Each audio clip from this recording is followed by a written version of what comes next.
Welcome to our latest edition of Trainer Topics. This month's topic is going to focus on the most overlooked, mainly by choice, aspect of fitness, a proper warm-up.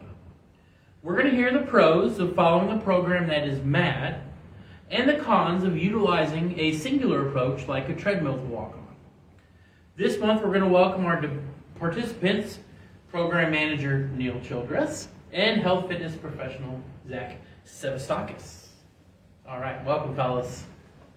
All right, so Neil, why don't you go ahead and start us off. Tell us exactly what is a MAD warm-up. Thank you, sir. So here at Team MK Fitness, first of all, we have a little bit more of a modern take on the warm-up. Again, Patrick called it MAD. That's what it is. Universally, all of our staff is encouraged, and they encourage our participants to use a MAD warm-up before their workout. And we're all teaching this MAD warm-up to all of our clients. And basically what that MAD warm-up does is it allows, really the goal is to allow our participants to prepare the body for a foundational strength, reduce injuries, and as well as improve movement quality. What MAD stands for, first of all, the M is for mobilization. When we talk about mobilization, we're talking about, in a warm-up sense, is foam rolling, using a lacrosse ball, a massage stick, even a massage gun, to loosen up the muscles that we're about to use for the day.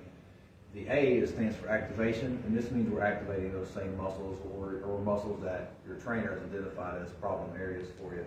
When we activate our muscles, we use bands to do things such as band walks, band pull-aparts, those kind of things. We'll also do some things such as a hip press or some other body weight movements just to turn those muscle groups on that we're about to use.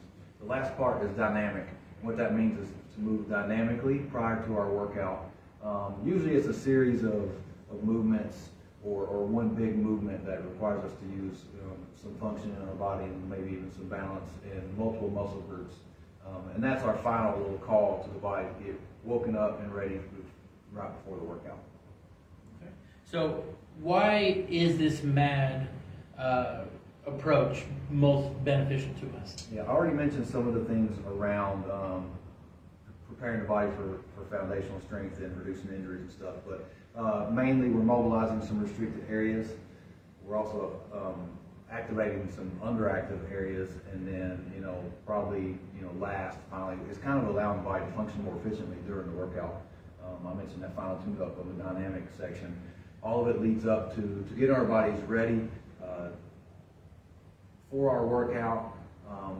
Again, we're with our trainers, we're identifying some problem areas in our clients, and it allows us to work through some compensations that our clients may have, work on the areas that have been restricting them, and so that their workout is really more efficient and effective, and we're controlling some of the aspects that may not get much attention in a traditional treadmill style warm-up.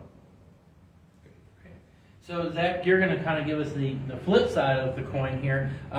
Why is it that we should steer away from the traditional warm-up like a treadmill or a bike?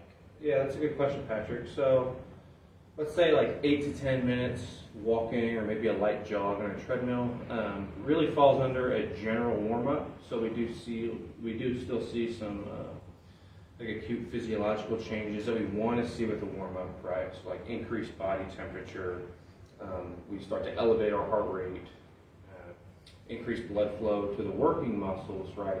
But the problem with it is it's not specific. Where with a MAD warm-up, the warm-up itself is built around the movements and the exercises that we're going to be performing during the training session to help prepare the body to perform those movements under load, for example.